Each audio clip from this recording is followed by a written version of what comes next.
in earth-moving.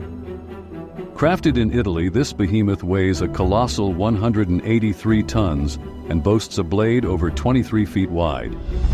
Powered by a staggering 1,400 horsepower engine, its earth-moving capacity is unmatched. With its exceptional length and power, it can easily tackle the toughest terrains, leaving a lasting mark wherever it goes. All of these account to why it is called the largest bulldozer. Built in northern Italy by the Umberto Eco company, this behemoth was never actually used for its intended purpose of land development in Libya. International trade embargoes made its transport impossible, and it remains in Italy today as a testament to engineering prowess.